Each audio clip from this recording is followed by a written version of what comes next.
สบายดีแล้วก็สวัสดีทุกคนที่กำลังติดตามมักส้มนอนยินดีต้อนรับเข้าสู่ซองอาคาน้อยเนาะและนี่คือวิถีชีวิตของชนเผ่าอาคาเนาะเราจะนำเสนอเรื่องราวต่างๆหรือว่าวิถีชีวิตหาอยู่หากินตามสไตล์ของชนเผ่าอาคาให้ท่านผู้ชมได้รับได้ชมน้ำกันเนาะวันนี้บ่แปลกเลยทุกคนได้ยินเสียงบรรยากาศแรงๆบ่ได้ยินเสียงจักจานห้องคือแม่นแล้วเนาะฟังบ่ผิดเข้ามาใต้ปูใต้ป่ามาหากินว่าง่ายๆเนาะมาหากินซัดนะแต่ว่าในระหว่างทางมาหากินเนาะเราสิมาขุดเอาจิกง จิกงหรือจิกงจีนายทุกคนจีนายเนาะสิมาขุดเอาจีนายนี่ไปเฮ็ดอาหารอยู่ป่าทุกคนเพราะว่าเรายังไม่ได้กินข้าวง่ายเถอะเนาะหากว่าท่านได้กินข้าวเที่ยงเถอะนะก็เลยว่าเราสิขุดจีนายนี่ครับแล้วก็ไปเอาอันเปลือกมะขามป้อมเนาะไปมกใส่กินอยู่ป่าทุกคนเป็นเมนูชั้นเลิศของชนเผ่าอาคาเลยทุกคนเดี๋ยวติดตามน้ำกันเนาะตอนนี้เรามาขุดก่อนอันนี้จะเป็นส่วนซ่าของข่อยเด้อทุกคนเด้อบ่ได้เป็นบอนอื่นเนาะ ส่วนซ่าโอเคตะกล้องไว้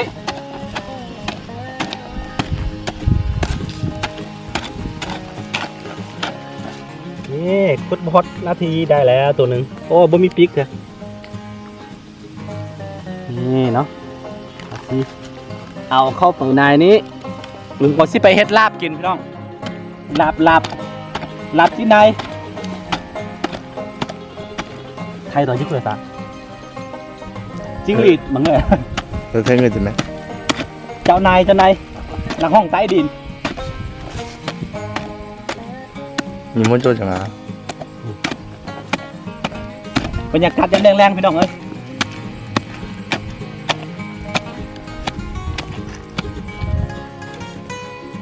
โอ้นี่2 โตโอเคขุดไปต่อ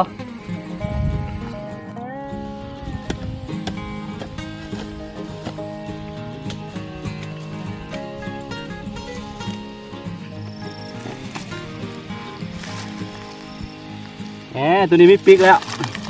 อาหารสั้นเลิศเด้อตอนนี้เราจะหาวัตถุดิบก่อนเราจึงไปเฮ็ดอันเป็นเมนูอาหารเนาะโอเคโอเค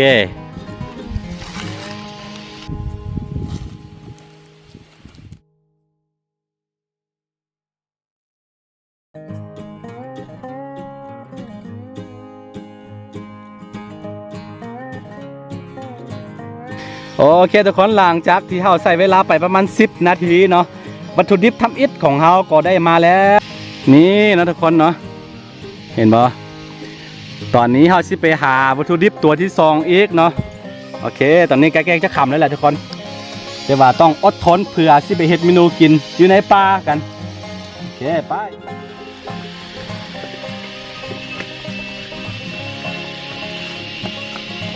โอเคตะกล้องตามมานี่คือวัตถุดิบตัวที่2ของเราเนาะสังเกตจากตัวนี้เนาะเราสิเอาเปลือกตรงนี้แหละไปคูดใส่ตัวจีนายเนาะเอาไปเฮ็ดเมนูลาบเนาะลาบจีนายตามสไตล์ของชนเผ่าอาคากันตัวนี้เราสิเอาเปลือกนี่ก่อนมันคือเปลือกมะขามป้อมทุกคนเด้อ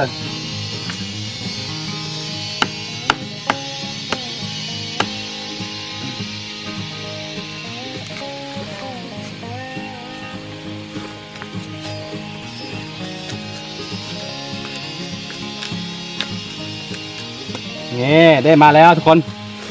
แล้วก็ก่อนที่สิไปเฮ็ดเป็นอาหารเนาะเราต้องได้คูดตัวนี้ออกก่อนคูดเอาตัวนี้ออกก็เอาได้แกนในของมันทุกคนนี่คือเปลือกมะขามป้อมเอาสิไปใส่เมนูลาบจีนายตามสไตล์ของอาคาเมื่อกี้บอกกันนะมา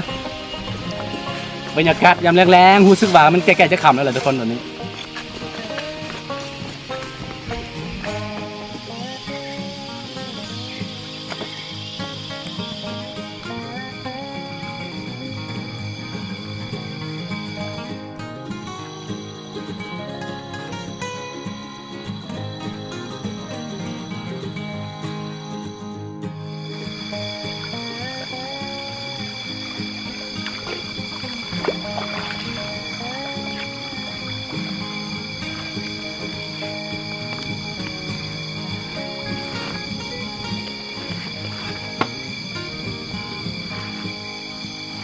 โอเคทุกคนตอนนี้เราก็ได้ดังไฟเป็นทีเรียบร้อยแล้วเนาะตอนนี้ก็ตอนคืนประมาณ8 โมงแล้ว หลายคนสิสงสัยว่าเป็นยังเวลาถ่ายคลิปคือว่ามักถ่ายตอนกลางคืนเนาะค่อยต้องบอกแบบนี้เนาะค่อยมักบรรยากาศตอนกลางคืนแบบนี้นะเวลาอยู่ป่าแล้วรู้สึกว่าแบบโอ้โธ่ได้ยินแม้กระทั่งเสียงใบไม้ล้มกันเนาะ แบบมันเงียบสงบดีนะทุกคนก็เลยว่ามักเนาะโอเคตอนนี้เราสิเฮ็ดเมนูของเรากันเนาะเมนูลาบจีในใส่ใบใส่เปลือกมะขามป้อมเนาะเป็นจังไดคอยทุกคนติดตามยาวๆไป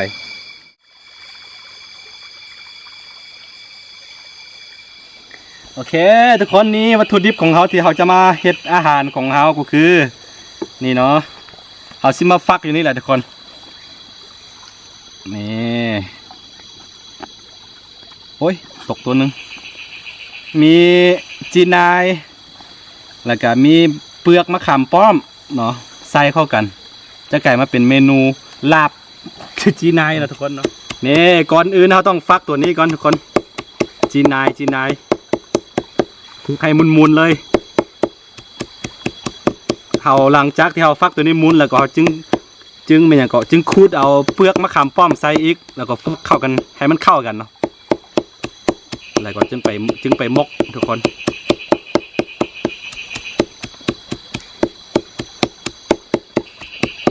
บรรยากาศยามกลางคืนโอ้โคตรเงียบสงบแล้วก็แม้รู้สึกว่าวังเวเนี่ยเดี๋ยวบู แต่ว่ามันเป็นความสุขของใครอีกแบบหนึ่งเด้อทุกคนเด้อใครมักแบบนี้เนาะบรรยากาศแบบนี้ฟังเสียงกบเสียงเขียดฟังเสียงนกเสียงหนูห้องโอ้บรรยากาศโคตรได้พี่น้องเลยว่าต้องหวยหามันอย่างอีกแล้วซ้ำนี่แหละความสุข โอเคเดี๋ยวขั้นตอนต่อไปก็เขาจะคูดเอาตัวนี้แหละใช้เนาะคือถ้าเขาสิกินแบบนี้เนี่ยมันค่อนข้างฟาดๆแล้วทุกคนเด้อแต่ว่าเวลาซุกเข้ามาแล้วมันจะแซ่บเนาะเฮ็ดให้อันโตเม่นอย่างก็เนื้อจีนายเนี่ยมันแข็งปัวนะแล้วก็แซ่บคันบ่มีตัวนี้เอาอันเปลือกอันมะกอกก็ได้คือกันทุกคนนี่คือภูมิปัญญาของชาวบ้านที่สืบทอดกันมาเนาะโอเคได้พอสมควรแล้วหลังจากนั้นเราก็ฟักเข้าไปเลยเนาะให้เนื้อของจีนายกับเปลือกอันมะขามป้อมนี่เข้ากันเนาะทุกคนนี่กินดิบแล้วก็ได้เลยทุกคนเพราะว่าตัวนี้จะมีบุหรี่มีเลือดเด้ทุกคน แต่ว่าเขาซิมกเอา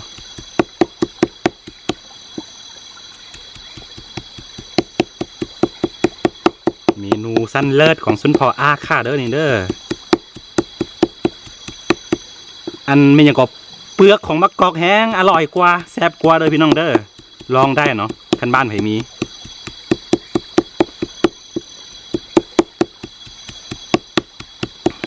โอเคตอนนี้น่าจะเข้ากันแล้วทุกคนขั้นตอนต่อไปก็เอาไปมกเลยแต่ว่ายังอีกเมนูหนึ่งเนาะที่เขาสิใส่อีกเดี๋ยวสิให้เบิ่งตอนนี้เขาเอาใส่นี่ก่อนมันสิตกมัดเพราะว่าเราค่อนข้าง ลำบากบ่มีเขียงธรรมชาติได้นี่เด้อนี่เกือบเป็นนัวเขาใส่แล้วแหละอย่างนิดนึงโอเคแล้วก่อนนี้สิ่งที่คัดมาได้มันคือมักเกือบเด้อเขาเก็บมาตามทางมันจะออกรสชาติส้มๆทับแล้วก็ใส่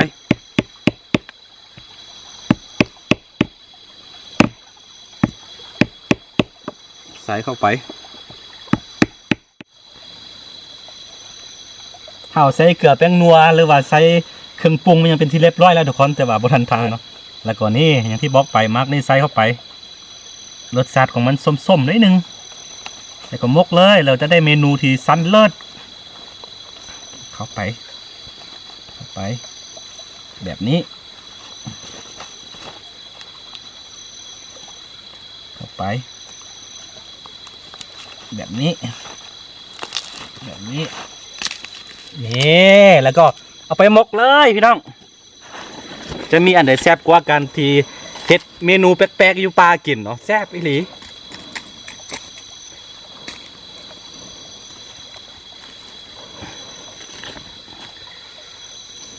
เอาปะยัก15 นาทีเดี๋ยวมันก็สุกเนาะ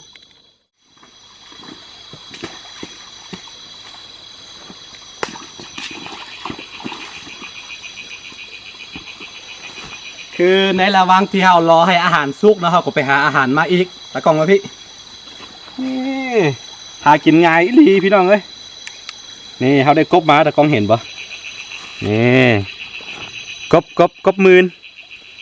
นี่แหละได้กบแล้วก็ได้ปูประมาณ15 นาทีทุกคนโอ้ยเห็นว่าปู โอ้ปูได้หลายเติบทุกคน15 นาทีนี่แหละโอเคตอนนี้ก็ถึงเวลาที่เรารอคอยกันแล้วเมนูลาบไม่ยังก็ลาบจีนในใส่เปลือกมะขามป้อมของเราน่าจะสุกเลยแหละตอนนี้เราเชี่ยวออกก่อนอันนี้เอาไว้ก่อนโอ้ยหิวข้าวเลยพี่น้อง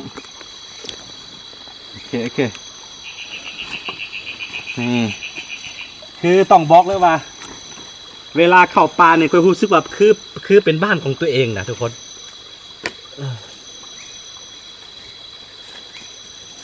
น่าจะสุกเลยแหละ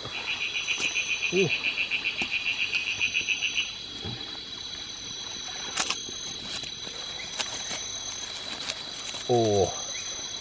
สุกแน่นอน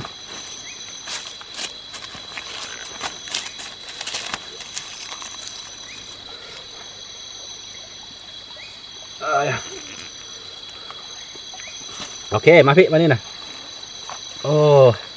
ลองเบิ่งเลยตะกล้องเด้อรุ่นน้ำกันมันเป็นอะไรหน้าตาของมันโอ้โหไอโยของแท้นี่ว่านี่แหละอาหารสั้นเลิศของเขาตามสไตล์ของซุนฟออาค่าเด้อทุกคนเด้อลาบจีนายใส่เปลือกมะขามป้อมบวกอันมะเกือบ3-4 หน่วยเก็บมาตามทางออกมาเป็นลาบสไตล์ของซุนฟออาค่าชิมก่อนเทสทั้งอันกันโอเคเอาสิเทสใส่ใบนี่เนาะบีฟันคุ้มเด้อคำหนึ่งง่ายๆเลยโอ้โหนี่โอเคใส่เข้าไปอ๋อ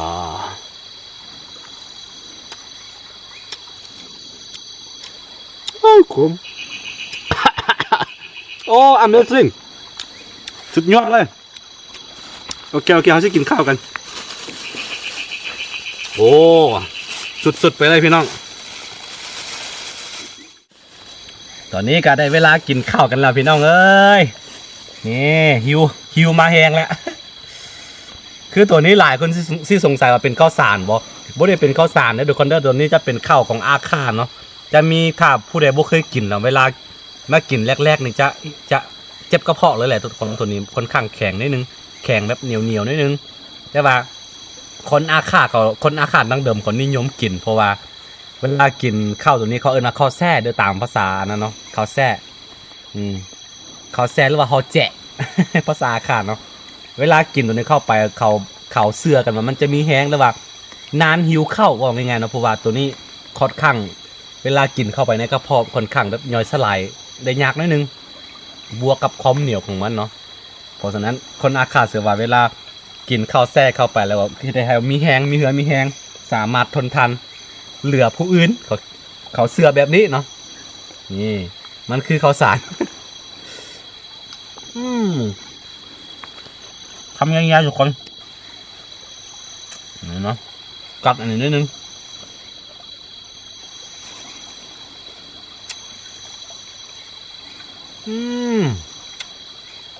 สุดยอดโอ้โหยโลยอดอาหารปลาเนาะเวลาเขาปลาอย่างที่บอกไปเนาะคือบ้านตัวเองนะลองกลับกับส้มหนึ่งเหมือนกันนะ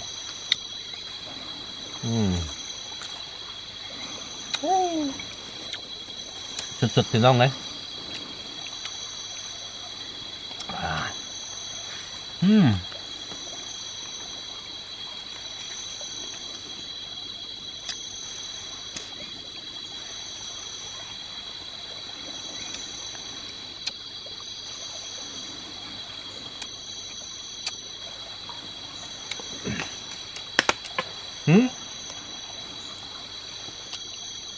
น่าจะมีตัวบังมันยังกลิ่นมากมายอยู่เทิงเพื่อได้ยินเสียงมากมายตกมา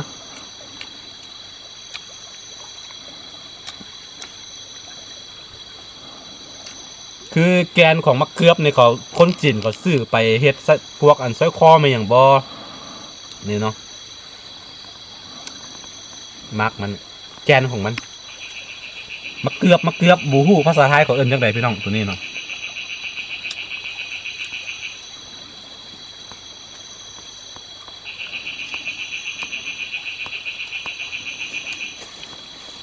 นี่แหละเวลาเข้าปลามาแล้วก็เมนยังก็กินได้หมดฮะนะเกือบบาของอยู่ปลาเกือบ70%เฮาหูว่าตัวใดกินได้ตัวใดกินบ่ได้ตัวใดมีพิษพืชมีพิษก็มีเลยทุกคนเนาะเฮาหูหมดนะอันนี้คือของดีหรือว่าของอันที่เกิดประโยชน์สำหรับคนมันนอกมันนาคือเขา แซ่บไม่ถึงพี่น้องเลย